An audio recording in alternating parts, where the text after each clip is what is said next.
I mean, look at the signs of the So- Care Bear stare. I mean, this is a dumb question, but you guys all know what a zombie walk is, right? Yeah. Which I think is amazing.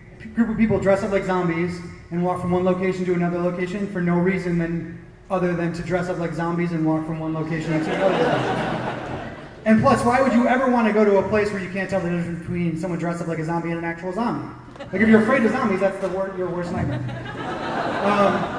So it doesn't make sense to me, but why are they so popular? I mean, that's a whole different thing, right? Because that is about you, right? I mean, you're dressing up like a zombie. There is something sort of personal and grassroots about that. No, you got me. I have no idea. Yeah. I mean, that'd be like dressing up as Ebola.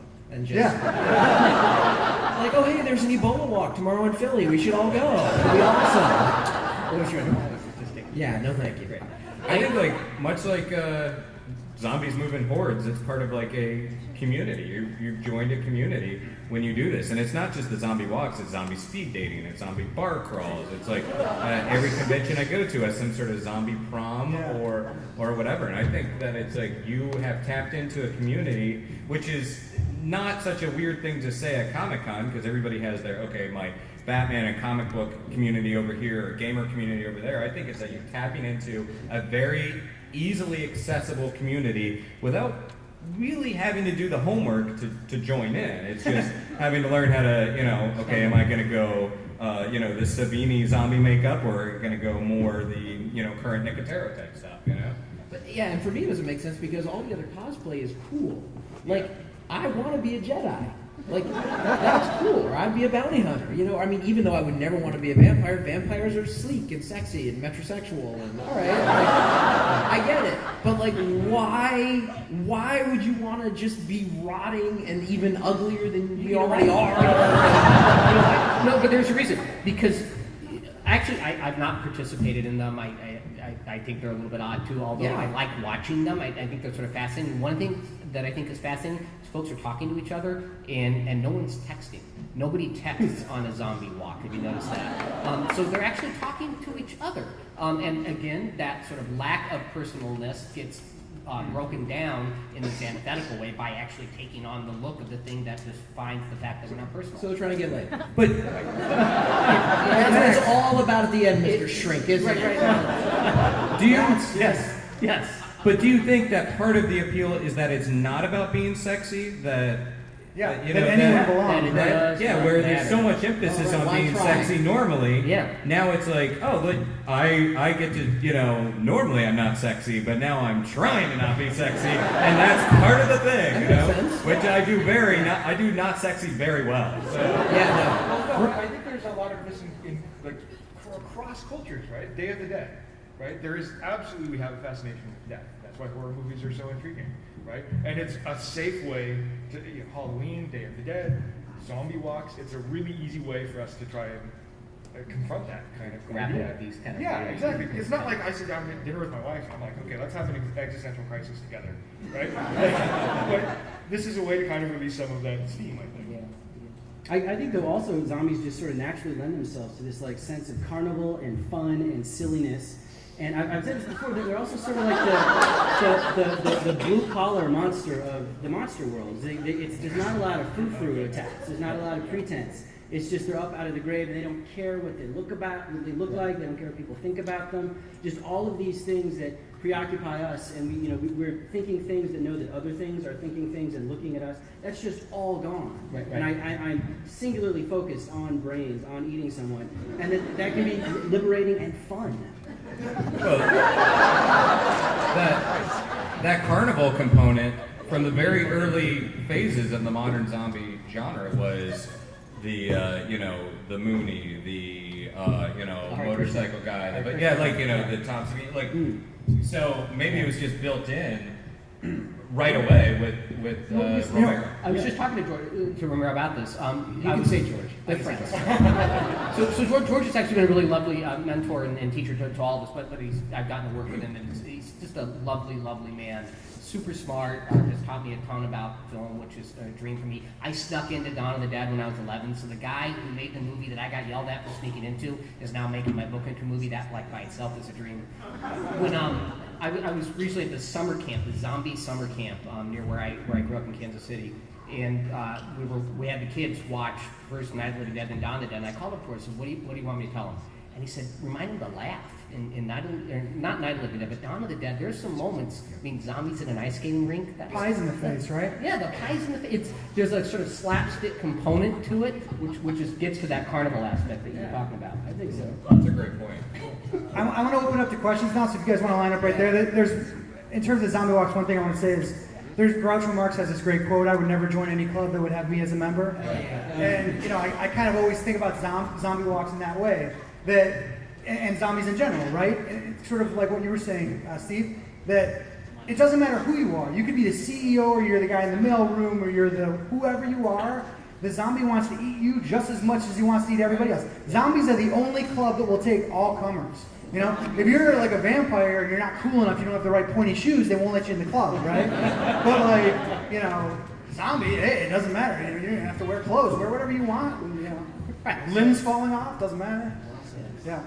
So in terms of the questions, just a couple minor rules. One is just kind of stay on topic. So we're talking about zombie pop culture. So let's not, let's sort of keep it on that. And generally try to, if you've got, it's great if you've got zombie projects you're working on and stuff, but let's kind of keep the questions to the panels, less than on your own stuff. And no cursing. No cursing. Damn it. Go ahead. Right, damn it. I was wondering, with the recent zombie revival and zombies becoming extremely popular, I know I got your opinion on this, Scott, but I was wondering, do you think that zombies will soon become like a staple of our culture, like vampires and werewolves are, or do you think they'll just kind of ooze out of the norm and become like another weird thing, like zombies? What the heck are that? Is there a zombie bubble? Right. Well, I think there's an old African expression, which is you can't cross a stream without getting wet. And I think that's what's going to happen here, is that I think it will ebb and flow, but there will be a remnants of it. I personally think when the economy gets better, I think when things start to calm down and the sort of general anxiety and prepperness starts to go away, I think a lot of the zombie pop culture will go with it. But I definitely think zombies will not sort of retreat into nothingness the way they were in, say, like the mid-90s when you couldn't find anything. I think The Walking Dead is a juggernaut. It is unstoppable right now. And so things kind of rise and fall based on The Walking Dead. Look at the World War Z movie. It piggybacked The Walking Dead. It made huge numbers. Biggest selling, highest grossing zombie movie ever. Even when you adjust for inflation. World War Z is making more money than Zombieland, than 28 Days Later, than all of them. So, if The Walking Dead continues to be successful, then we're going to see, that zombie craze continue. If The Walking Dead season 4 is not as exciting, you're going to see that go down a little bit.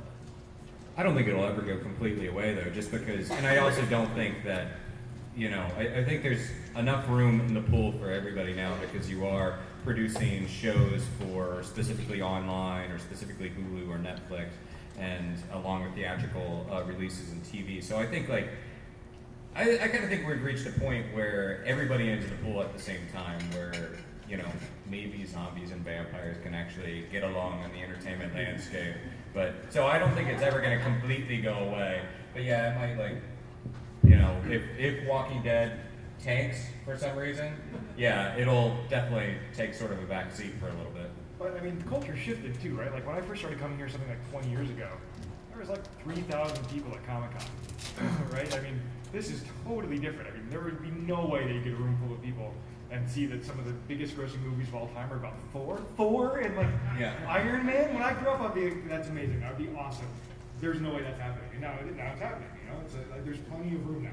The culture is ready for this kind of stuff. I think with the internet too, right? So if last time there was sort of zombies cropped up, say the mid '80s or any time before now, if I'm a fan, a kid in Iowa, and I'm a huge zombie fan, and then they stop making zombie movies, and I'm the only kid in my town who likes zombies. That's it. Zombies are dead, right? That's it. But now, talking to some kid in Australia, and some kid in San Diego, and some kid in Iceland, and so zombie fans that are hardcore fans, I think will never go away. And then you can make your own too. Yep. Next question. So, how do you think that zombies got from being Hindu curses of being dead and then reanimated by a voodoo priest to being these mutated things like in Dead Space and Left 4 Dead? George Romero. Good question. Good question. You answer. What? Yeah, Matt. Oh. You take that one, Matt. Yeah, when Romero made Night of the Living Dead, which I already touched on, he didn't think he was making a zombie movie because, as you pointed out, zombies at the time were Haitian voodoo zombies. Are we all familiar with that type of zombie?